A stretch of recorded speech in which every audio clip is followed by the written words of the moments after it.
අන්නාසි මේ නම ඇහුණ ගමන්ම වගේ මතක් වෙන්නේ අර ඒකේ සුවඳ ඒ කහ පාට කටට කෙලවුනන පැණි රස කවද අකමැති නේද? ඕනේ. හැබැයි ඉතින් අන්නාසි කන හැමෝටම වගේ පොදු අත්දැකීමක් තියෙනවා. අන්නාසි කෑලි දෙක තුනක් කෑවට පස්සේ දිවේ තොල්වල කම්මුල් ඇතුලේ එන අර හිරිවැටෙන දැවිල්ල වගේ අමුතුම හැඟීම. ඔව් ඔව්. අන්නාසි දිව කනවා කියදත් කියනෝනේ. හරියටම හරි. ඉතින් අද අපි බලන්න යන්නේ මේ අත්දැකීම පිටුපස්ස තියෙන ඇත්තම කතාව මොකක්ද කියලා. මේක නිකම්ම හැඟීමක්ද? එහෙමත් නැත්නම් අපි නොදැනුවන්තවම අපේ කට ඇතුලේ ඊට වඩා ලොකු දෙයක් සිද්ධ වෙනවද? ඒක නිකම්ම හැඟීමකට වඩා ගොඩක් එහා ගිය දෙයක්. ඇත්තටම මේක අපේ කට ඇතුලේ සිද්ධ වෙන පුංචි යුද්ධයක් කිව්වොත් නිවැරදි. යුද්ධයක්? ඔව්. මේක නිකම්ම රසායනික ප්‍රතික්‍රියාවක් නෙවෙයි. මේක අවුරුදු මිලියන ගාණක් පරණ පරිණාමීය සටනක එක ජවනිකාවක්. ඉන්න. ඔයා කියන්න මං අන්නාසි කනකොට මම ඇත්තටම ඉන්නේ සටන් බිමක කියලාද? ඒක නම් කවදාවත් හිතපු දෙයක් නෙවෙයි. ඒ වගේ තමයි අන්නාසි ගහ මේ එන්සයිම් එක හදලා තියෙන්නේ අපිට කරදර කරන්න නෙවෙයි. ඒක ගෙඩිය හරියට පැහිලා බීජ පැතිරෙන්න සූදානම් වෙනකල් කෘමීන්ගෙන් සහ සත්තුන්ගෙන් ගෙඩිය ආරක්ෂා කරගන්න හදාගත්ත ආරක්ෂක යාන්ත්‍රණයක්. ඒක ආරක්ෂක යාන්ත්‍රණයක්. ඔව්. අපි අන්නාසි කනකොට ඇත්තටම කරන්නේ අර පැරණි සටන මැද්දට පනින එක. හරි. එහෙනම් මේ සටනේදී අන්නාසි පාවිච්චි කරන ආයුධය මොකක්ද? ඒ ආයුධය තමයි බ්‍රොමෙලයින් කියන එන්සයිම කාණ්ඩය. පරීක්ෂණ වලින් මේ ගැන බොහොම පැහැදිලිවම කරුණු හොයාගෙන තියෙනවා. බ්‍රොමෙලයින්. ඔව්. එන්සයිමයක් කියන්නේ සරලවම කිව්වොත් ජීව විද්‍යාත්මක ක්‍රියාවලි වේගවත් කරන ප්‍රෝටීනයක්. හැබැයි බ්‍රොමෙලයින් කියන්නේ සුවිශේෂී විශේෂඥයෙක්. විශේෂඥයෙක්. එයාගේ එකම රාජකාරිය තමයි ප්‍රෝටීන බිඳ දමන එක. ඒවට අපි කියනවා ප්‍රෝටීනේස් එන්සයිම් කියලා. හරියට ප්‍රෝටීන කියන දිග ඩැම්මෙල් වල පුරු කඩලා දාන පුංචි කතුරක් වගේ. කතුරක් වගේ. හරි, ඒක හොඳ උපමාවක්. ඒ කියන්නේ බ්‍රොමෙලයින් කියන්නේ ප්‍රෝටීන කඩලා දාන විශේෂඥයෙක්. එතකොට විනාඩියක් ඉන්න මගේ කට, මගේ දිව, මගේ කම්මුල්. මේවා හැදිලා තියෙන ප්‍රෝටීන වලින් නේද ඔයා කියන්න හදන්නේ? හරියටම හරි. ඔය හරි තැනටමයි ආවේ. මෙන්න මේකයි ඇත්තටම පුදුම හිතනම දේ. හරි.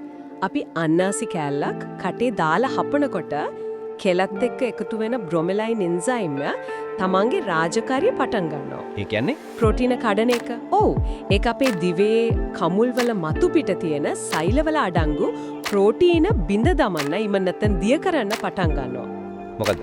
ඉතින් අර හිරිවැටෙන දැවිල්ල වගේ දැනෙන්නේ වෙන කිසිම දෙයක් නෙවෙයි වචනාර්ථයෙන්ම අන්නාසිවල තියෙන එන්සයිම් එක අපේ මුඛේ පටක ජීර්ණය කරන්න දරන උත්සාහයයි.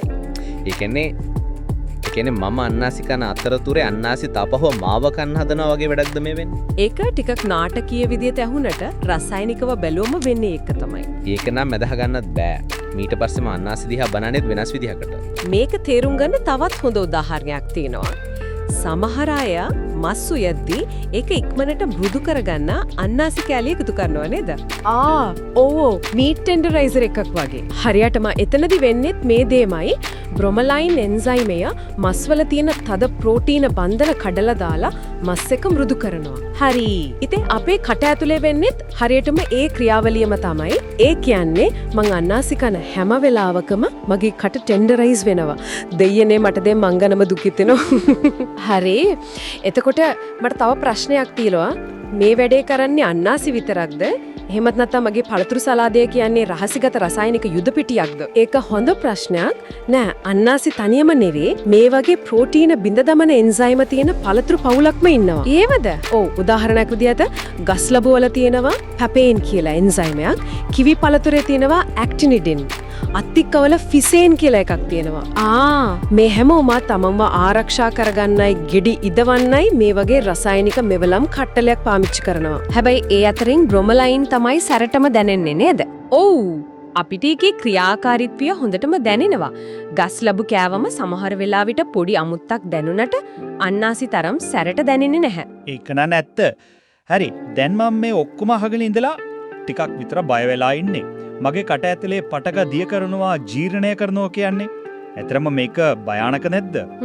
මේකෙන් අපිට හානියක් වෙන්න බැරිද? මං කියන්නේ මේකට සීමාවක් තියෙන්න එපා. හිතන්නකෝ කවුරු හරි තරඟයකට වගේ අන්නාසි ගෙඩියක්ම කෑවොත් එයාගේ සෛලවලට යථා තත්ත්වයට එන්න බව වෙලාවක් නැතුව ඇත්තටම හානියක් වෙන්න පුළුවන්ද? නෑ කිසිසේත්ම බය වෙන්න දෙයක් නැහැ. ඔය අහපු ප්‍රශ්නේ හරිම වැදගත්. අපේ ශරීරයේ ආරක්ෂක යාන්ත්‍රණය ඔය එන්සයිමේට වඩා ගොඩක් බලවත්. එහෙමද? ඔව්. ඇත්තටම අපේ ශරීරය මේකට මුහුණ දෙන්න ස්තර දෙකක ආරක්ෂාවක් යොදවලා තිනවා. ස්තර දෙකක. ඔව්. පළවෙනි ආරක්ෂක වලල තියෙන්නේ ආමාශයේ. අපි අන්නාසි කැල්ල ගිලිනමත් එක්කම ඒ කියන්නේ ආමාශයටනේ. හරි. එතන තියෙන හයිඩ්‍රොක්ලෝරික් අම්ලය කියන්නේ ඊටාම ප්‍රබල අම්ලයක්. ඒ ආම්ලික පරිසරයට අහු වුණු ගමන් බ්‍රොමලයින් එන්සයිම් මේ සියුම් ත්‍රිමාන ව්‍යුහය බිඳ වැටිලා ඒක සම්පූර්ණයෙන්ම අක්‍රිය වෙලා යනවා. ඒ කියන්නේ ගේම් ඕවර්. එන්සයිම් මේ ගමන එතනින් ඉවරයි. ඒක හරියට සුපිරි වීරයෙක්ගේ දුර්වලතාවයක් වගේ බ්‍රොමලයින් කට ඇතුලේදී කොච්චර බලවත් වුණත් ආමාශයේ අම්ල කියන ක්‍රිප්ටොනයිට් එක හමුවේ බල රහිත වෙනවා. ඒ වගේ තමයි. හරි. ඒක පළවෙනි ආරක්ෂාව. එතකොට ඒ ගිලින්න කලින් කටට වෙන පොඩි හානිය. ඒකට මොකද වෙන්නේ? ඒක තමයි දෙවෙනි ආරක්ෂක යාන්ත්‍රණය පුදුම සාගත වේගයකින් සිදුවන සෛල අලුත් වැඩියාව. සෛල අලුත් වැඩියාව. ඔව්. අපේ මුඛයේ අභ්‍යන්තරයේ තියෙන සෛල පටලය කියන්නේ මිනිස් ශරීරයේ වේගවත්ම සෛල ප්‍රතිස්ථාපන වේගයක් තියෙන තැන්වලින් එකක්. දවස් කීපයකින් මුළු ආවරණයම අලුත් වෙනවා. ඉතින් අර බ්‍රොමලයින් නිසා මතු පිට සෛල ස්තරයට යම් බලපෑමක් වුණත් ඒක ඊ타මත්ම කෙටි කාලයක් ඇතුළත අපේ ශරීරයෙන්ම නැවත යථා තත්ත්වයට පත් කරනවා. ඒකයි අර හිරිය වැටෙන හැඟීම පැය භාගයකින් විතර නැති වෙලා යන්නේ. හරියට මේක සම්පූර්ණයෙන්ම తాවකාලිකයි. හරි. දැන් නම් හිතට සහනයක් දැනෙනවා. ඒ කියන්නේ මේක ස්වභාවයේ ධර්මයේ පුංචි ගැටුමක්. හැබැයි අවසානයේදී අපේ ශරීරය හැමතිස්සෙම දිනනවා. ඔව්. දැන් අපි මේක පිටුපස්සේ තියෙන විද්‍යාව දන්න නිසා මේ පුංචි සටන ටිකක් අඩු වේදනාකාරීව ජය ගන්න ක්‍රම තියෙනවද? අර හිරි වැටෙන ගතිය අඩු කරගෙන අන්නාසි වල රසය විතරක් උපරිමයෙන් විඳින්න පුරුනම් ක්‍රම මොන හරි තියෙනවද? අනිවාර්යයෙන්ම විද්‍යාව තේරුම් ගත්තම ඒකට විසඳුම් හොයන්නත් ලේසි. ක්‍රම කිහිපයක්ම තියෙනවා. හරි මොනවද? පළවෙනි සහ ජනප්‍රියම ක්‍රමය තමයි අන්නාසි කපලා ලුණු වතුරේ ටික වලාවක් පොඟවලා තියෙන එක. ලුණු වතුර. ඔව්. ලුණු අයන බ්‍රොමලයින් එන්සයිම් මේ ක්‍රියාකාරීත්වයට බාධා කරනවා. ඒකෙන් එන්සයිම් මේ කාර්යක්ෂමතාවයේ සැලකිය යුතු මට්ටමකින් අඩු වෙනවා. හරි. දෙවෙනි ක්‍රමය? දෙවෙනි ක්‍රමය තමයි රත් කරන එක. ඕනෑම එන්සයිම්යක් වගේ බ්‍රොමලයිනුත් අධික උෂ්ණත්වයට සංවේදී. ඒක එහෙනම් ග්‍රිල් කරපු බැදපු එහෙමත් නැත්නම් පීසා එකේ තියෙන අන්නාසි කෑල්ලක් කෑවට එහෙම වෙන්නේ නැත්තේ. හරියටම. ඒ රස්නයට එන්සයිමේ විනාශ වෙනවා. ඒකයි ඒකනෙන් ඇත්ත. ඒ ගැන මම කවදාවත් හිතලා තිබුණේ නෑ. ඒකයි පීසා එකේ අන්නාසි වලින් කටකසන්නේ නැත්තේ. තව ක්‍රම තියෙනවද? ඔව්.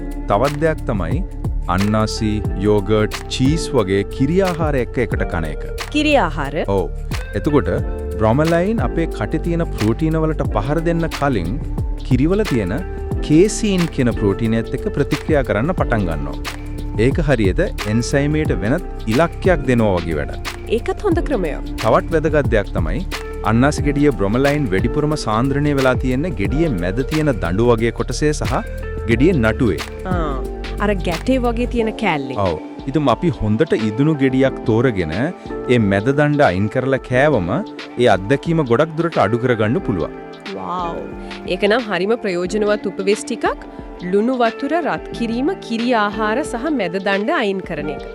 මේක අහගෙන ඉන්න හැමෝටම ඊළඟ වතාවේ අන්නාසි කද්දි මේවා මතක් වෙයි.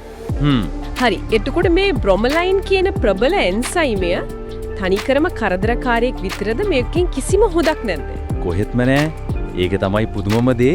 මේ බ්‍රොමලයින් කියන එන්සයිමය දැන් වෛද්‍ය සහ වාණිජ්‍ය ක්ෂේත්‍රයේ ගොඩක් දේවල් වලට පාවිච්චි කරනවා. එහෙමද? ඔව්. ඒකේ ප්‍රබල ප්‍රතිප්‍රදාහකාරක ගුණයක් තියෙනවා. ඒ කියන්නේ ශරීරයේ ඉදිමුම වේදනාව අඩු කරන්න පුළුවන්. ඒ නිසා ආත්‍රයිටිස් වගේ රෝග තත්ත්වයන්ට සහන දෙන ආහාර අතිරේකයක් විදිහට බ්‍රොමලයින් අලෙවි කරනවා. ඒ වගේම ඒක හොඳ ජීර්ණාධාරකයක්. ප්‍රෝටීන බහුල ආහාර වේලකින් පස්සේ ගත්තම ආහාර ජීර්ණය පහසු කරන්නත් උදව් වෙනවා. ඒ කියන්නේ මේකෙන් ප්‍රයෝජනක් තියෙනවා. ඔව්. සමහර රූපලාවන්‍ය නිෂ්පාදනවල සමේ මැරුණු සෛල ඉවත් කරන්නත් මේ එන්සයිමය යොදා ගන්නවා. ඉතින් අපේ කටට පොඩි හිරිහැරයක් වුණාට බ්‍රොමලයින් කියන්නේ ඇත්තටම හරිම ප්‍රයෝජනවත් සංයෝගයක්. ඒ කියන්නේ එක පැත්තකින් අපේ කටට පහර දෙන සතුරෙක් වගේ පෙනුනාට තවත් පැත්තකින් ශරීරයට උදව් කරන මිතුරෙක්. හරියටම. හරි. එහෙනම් අපි අද මේ කතා කරපු හැමදේම එකට එකතු කරලා බැලුවොත් අපිට තේරෙනවා අන්නාසි කනකොට දැනෙන හිරිවැටීම නිකම්ම හැංගීමක් නෙවෙයි. ඒක පරිණාමීය ආරක්ෂක යාන්ත්‍රණයක ප්‍රතිඵලයක්. ඔව්. ඒකට හේතුව බ්‍රොමලීන් කියන ප්‍රෝටීන දිය කරන එන්සයිමය. ඒක වචනාර්ථයෙන්ම අපේ කටේ පටක දිය කරන්න උත්සාහ කරනවා.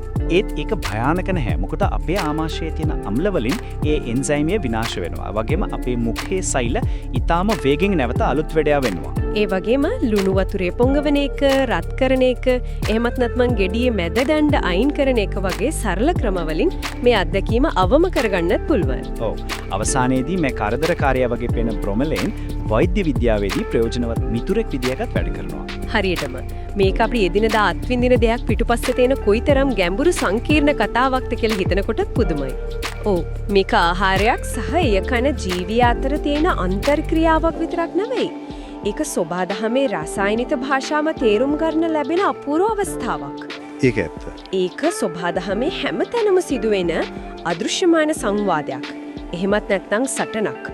ශාක්‍යයක් තමන්ව ආරක්ෂා කරගන්න භාවිතා කරන රසායනික අවියක් අපි අත්විඳිනවා. මේක දිනුමක් පැරදුමක් ගැන කතාවක් නෙවෙයි. ඒක තේරුම් ගැනීම ගැන කතාවක්. ඒක ඇත්තටම හිතන්නට වටින අදහසක්. ඒකෙන් මට මේ කතාව අවසන් කරන්න හොඳම ප්‍රශ්නයක් මතුවෙනවා. අපේ අහගෙන ඉන්න අයට සිතන්නට යමක් ඉතිරි කළොත්. සාමාන්‍ය පළතුරක් විදිහට අපි දකින්න අන්නාසි තමන්ව ආරක්ෂා කරගන්න මේ වගේ සංකීර්ණ රසායනික අවිගබඩාවක් පාවිච්චි කරනවා නම් අපි දිනපතා කන අනෙක් එළවලු, පළතුරු, අලවර්ග තමන්ව සත්තුන්ගෙන් ආරක්ෂා කරගන්න අපි තවමත් නොදන්න තවත් මොන වගේ සැඟවුණු රසායනික උපක්‍රම පාවිච්චි කරනවා ඇතිද? ඒක හිතන්නට හොඳ ප්‍රශ්නයක්. සමහර විට අපේ එළවලු කූඩේ කියන්නේ අපි හිතනවට වඩා ගොඩක් දක්ෂ රසායනඥයන් පිරිසක් ඉන්න තැනක් වෙන්න ඇති. අපගේ වීඩියෝස් වලට වැදගත් කියලා හිතෙනවා නම් අපව සබ්ස්ක්‍රයිබ් කර මේ වගේ තවත් වීඩියෝ නැරඹීමට බෙල් අයිකන් එක මත ක්ලික් කරන්න. ඔයාලට ගොඩාක් ස්තුතියි.